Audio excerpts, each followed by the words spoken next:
শুভ সকাল বন্ধুরা, কেমন আছো সবাই? আশা করি অনেক ভালো আছো, সুস্থ আছো। আমরাও বেশ ভালো আছি। আজকে সকাল থেকে নতুন একটা ব্লগ ভিডিও নিয়ে তোমাদের সাথে চলে এসেছি দেখা করব বলে। আর আজকের ভিডিওতে আমি তোমাদের সাথে শেয়ার করব সকাল থেকে সারাদিন আমি কি করছি, কিভাবে কাটাচ্ছি আমাদের পুচকু সোনাকে নিয়ে। আর দেখো, ঘুম থেকে উঠে পড়েছি সকালবেলা, ফ্রেশ হয়ে নিয়েছিলাম, তারপরে একটু বিস্কুট খেয়েছি আজকে সকালবেলা। পুচকুকে মা রেখেছে আর আমি এসেছি বাগানে। তো দেখো, এটা হচ্ছে আমাদের চাল কুমড়ো গাছ। বাগানে কিছু সবজি গাছ লাগানো হয়েছে, ওই জন্য ভাবলাম অনেক দিন বাদে চলো একটু বাগান থেকে ঘুরে আসি আর কিছু ভিডিও তোমাদের সাথে শেয়ার করি। এটা হচ্ছে আমাদের বাড়ির পেছনেই বাগান আমাদেরই, আর এটা হচ্ছে সুপারি বাগান।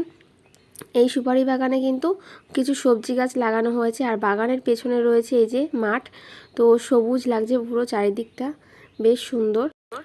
মাঠে এখন ধান গাছ লাগানো হয়েছে, বর্ষার সময় যে ধান গাছগুলো হয় সেইগুলো। আর আমি এখন বাগান থেকে পুঁই শাক তুলে নিয়েছি। আমাদের বাগানে পুঁই শাক, কুমড়োর শাক, চাল কুমড়োর শাক, তারপর ভেন্ডি গাছ, আদা গাছ, অনেক রকমের গাছ লাগানো হয় মাঝে মধ্যেই, আর বেশ খাওয়াও হয়। আর লঙ্কা গাছও লাগানো হয়েছিল আগে। তো বাড়িতে দেখো চলে আসছি আমি এখন। আর এসে দেখো সকালবেলা আজকে খেয়েছি ডিম সেদ্ধ, মুড়ি আর একটুখানি আলু চচ্চড়ি দিয়ে। আর এই খাবারটা কেন খাচ্ছি, তোমরা এরকমভাবে আমাকে আগে কখনো খেতে দেখোনি, এবার বলি। বেবি ডেলিভারি হওয়ার পরে বাড়িতে এসেছি যখন নার্সিংহোম থেকে, তারপরে কিন্তু এই খাবারটা আমাকে খেতে বলেছে। এই খাবার বলতে সকালবেলা মুড়ি তরকারি দিয়ে বা কিছু আর ডিম সেদ্ধ এভাবে খেতে বলেছে। আর আজকে আমি তোমাদের সাথে শেয়ার করব কিছু কথা। তোমরা আমাকে কমেন্টসে জানতে চেয়েছো, দিদিভাই তোমার সিজার হয়েছে, তবে তুমি এত তাড়াতাড়ি কিভাবে সুস্থ হয়ে গেলে, তুমি কি খাবার খাও 3 বেলায় আমাদের একটু বলো। তো ভাবছি এই ভিডিওর মাধ্যমেই তোমাদের সাথে কথাগুলো শেয়ার করব। তো ভিডিও স্কিপ করবে না তোমরা কেউ, ভিডিওটা দেখতে থাকো পুরো ভিডিও। তো সমস্ত ভিডিওতে আমি কিন্তু বলেও দেবো, আর আজকে সারাদিন কি করছি না করছি সেগুলো শেয়ার করব। তো দেখো, আমি কিন্তু আমাদের বাগানের থেকে পুঁই শাকগুলো তুলে এনেছি, আর সাথে এনেছি এই যে এই কচুর যে শাকগুলো হয় এরকম ছোট, তো এগুলো কিন্তু অনেক দিন বাদে খাবো।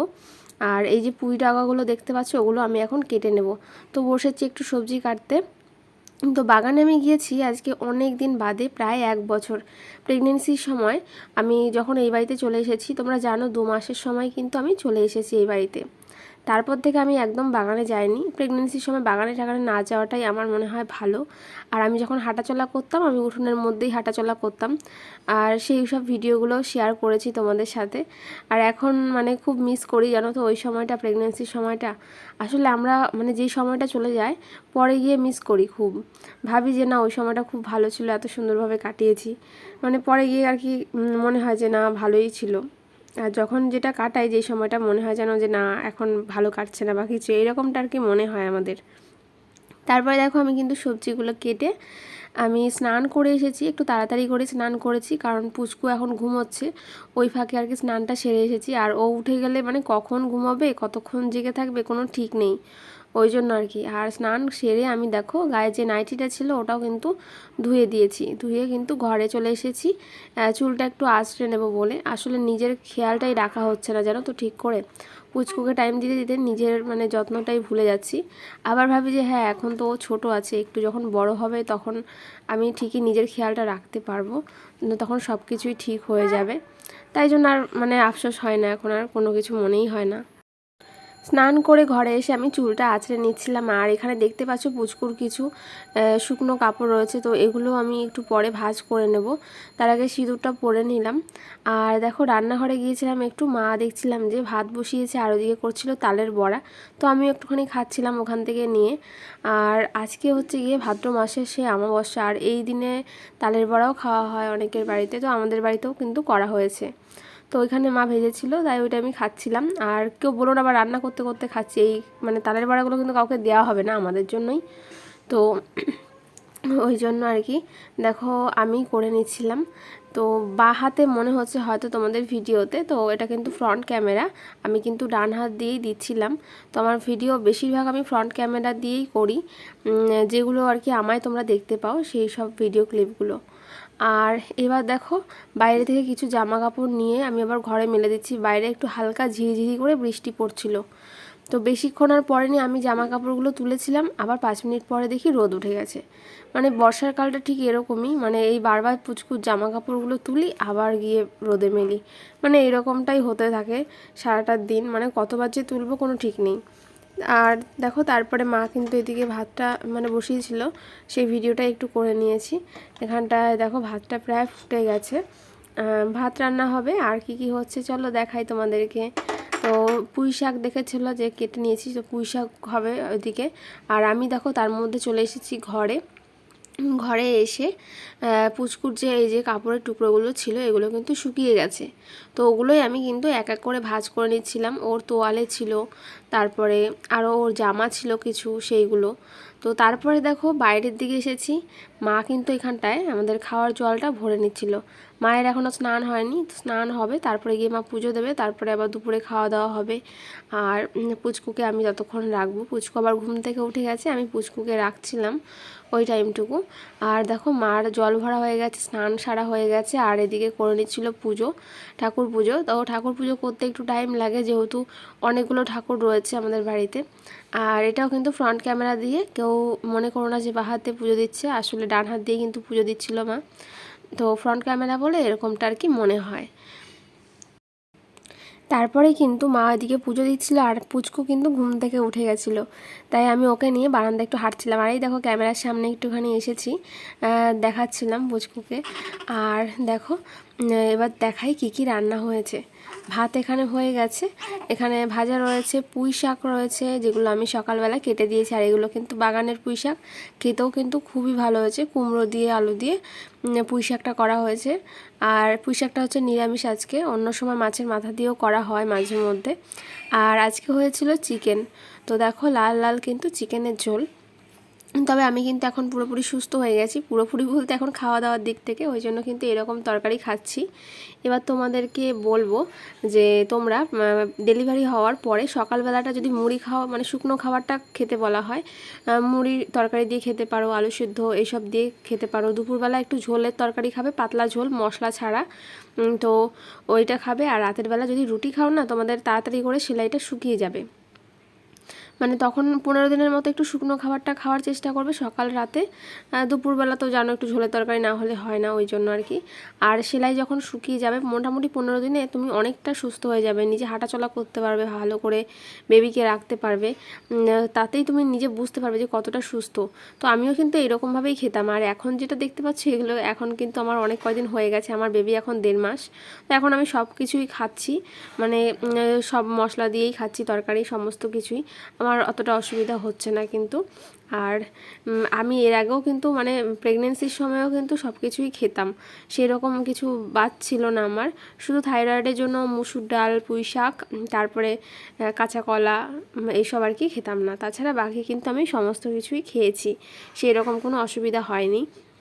তো দুপুরবেলা খাওয়া দাওয়ার পরে দেখো পুচকুকে একটু ঘুম পাড়াতে গেছি, কিন্তু ও ঘুমোচ্ছিলই না, ওকে নিয়ে বাইরে অনেকক্ষণ হাঁটতে হয়েছে, ওটাই দেখো তোমাদের সাথে শেয়ার করছি। মানে ও যেদিন ঘুমোবে না তো ঘুমোবেই না, বা যেদিন ঘুমোবে তো তাড়াতাড়ি কিন্তু চুপচাপ করে ঘুমিয়ে যাবে। অনেকক্ষণ ধরে হাঁটার পরে তারপর কিন্তু পুচকু এখানটায় ঘুমিয়েছে, দেখো ওকে মশারিটাও টানিয়ে দিয়েছি, ছোটো মশারিটা, যাতে ওকে মশা না কামড়ায়। তো বন্ধুরা আমি পুচকু সোনাকে কিন্তু ঘুম পাড়িয়ে দিয়েছি, আর তারপরে কিন্তু তোমাদের সামনে আসলাম ভিডিওটা কমপ্লিট করার জন্য। তো তোমরা জিজ্ঞেস করেছো যে দিদিভাই তুমি সি সেকশন হওয়ার পরে কিভাবে তাড়াতাড়ি সুস্থ হয়ে গেলে, তোমাকে দেখে মনে হয় তুমি পুরোপুরি সুস্থ। আসলে দেখো সি সেকশন হলে প্রথমে একটা কথা বলি যে পুরোপুরি কিন্তু এত তাড়াতাড়ি সুস্থ হওয়া যায় না। তো এমনিতে আমাদের মনে হতে পারে যে আমরা হ্যাঁ সুস্থ হয়ে গেছি, সব কিছু করতে পারছি, তবে মানে পুরোপুরি সুস্থ হতে কিন্তু মানে একটা মায়ের 6 মাস সময় লেগে যায়। হয়তো আমরা উপর দিক থেকে বুঝতে পারছি যে না সেলাই শুকিয়ে গেছে, সব কিছু ঠিক আছে নর্মাল, বাট ভেতরে কিন্তু সেলাইটা কাঁচাই থাকে। তো আমি এবার বলি যে কি কি খাবার দাবার খেতাম সি সেকশন হওয়ার পরে, যখন আমি নার্সিংহোম থেকে বাড়িতে আসি তখন আর কি। তো সকালবেলাটা আমি মুড়ি খেতাম তরকারি দিয়ে, ওখান থেকে আমাকে এগুলো বলে দিয়েছিল আর কি ডাক্তারবাবু।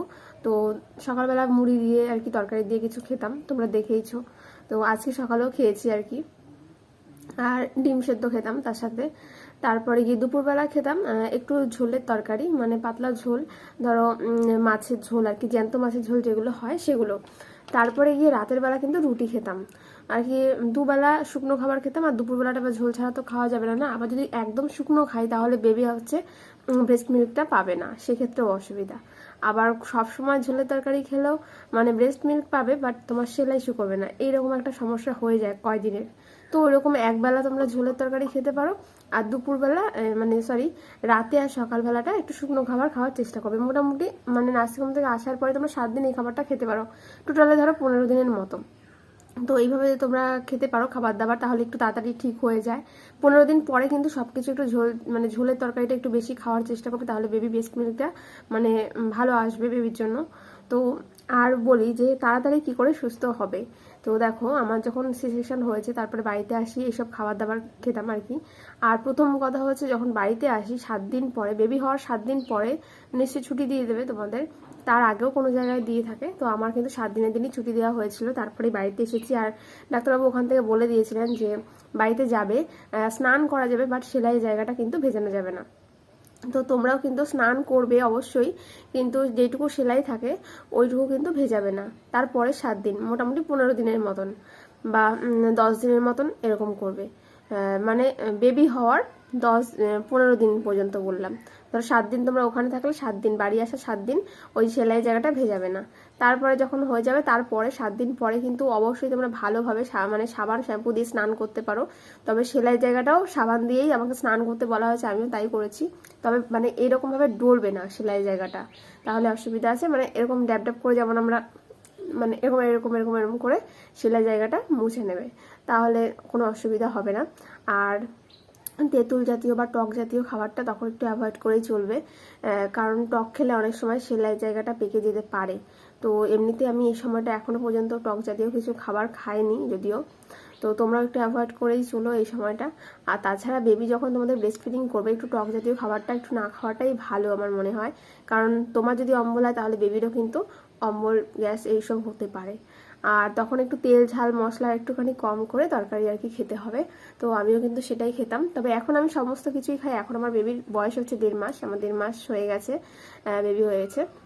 তো এখন কিন্তু আমি সমস্ত কিছুই আস্তে আস্তে খাচ্ছি। এবার আস্তে আস্তে তোমরা মোটামুটি 15 দিন পর থেকে সব কিছুই খাওয়ার চেষ্টা করবে, না হলে যদি একদমই না খাও পরে কিন্তু একটু প্রবলেম হবে, কারণ বেবি যদি তোমার ব্রেস্ট মিল্ক মানে খায় যখন, তো তারপরে কিন্তু অসুবিধা হয়ে যাবে, কারণ সেটাও একটা মানিয়ে নিতে প্রবলেম হবে। তো পরে তোমরা আস্তে ধীরে সমস্ত কিছুই খেতে পারবে, তবে কিছু জিনিস একটু অ্যাভয়েড করে চলবে, এটাই বলবো। তো আমিও কিন্তু সেভাবেই চলছি।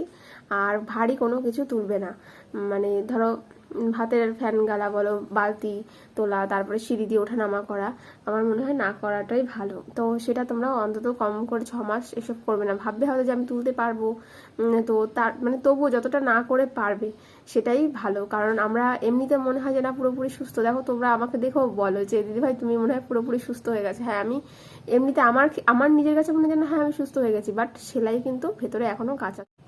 কারণ দেখো একটা সি সেকশন হওয়া মানে এটা কিন্তু ছোটোখাটো কোনো বিষয় নয়, ছোটোখাটো কোনো অপারেশন নয়। 7টা স্তর কাটা হয়, তারপর বেবিটাকে বার করা হয়। তো উপরের দিকটা আমরা যতই দেখি না কেন যে না ঠিক হয়ে গেছে, বাট ভেতরে কিন্তু কাঁচা থাকে, সেটা শুকোতে অনেকটা মানে সময় লেগে যায়। তো একটু সাবধানতার সঙ্গে চলাফেরা করবে, আশা করি খুব তাড়াতাড়ি সুস্থ হয়ে যাবে। তো বন্ধুরা আজকে ভিডিওটা আর বেশি বড় করলাম না, এখানটা শেষ করছি। তোমাদের সাথে কালকে একটা নতুন ভিডিও নিয়ে আসবো। আর কেউ ভালো ভালো কমেন্ট করে দিও আমার ভিডিওতে, তোমাদের কমেন্টগুলো চেক করতে আমার সত্যিই খুব ভালো লাগে। আর থ্যাংক ইউ এত ভালোবাসা দেওয়ার জন্য আমাকে আর আমার পুচকুসোনাকে। তো এইভাবেই ভালোবেসে আর সাপোর্ট করো, যাতে আগামী দিনে আরও ভালো ভালো ভিডিও নিয়ে আসতে পারি তোমাদের জন্য। টাটা, তোমরাও সবাই ভালো থেকো।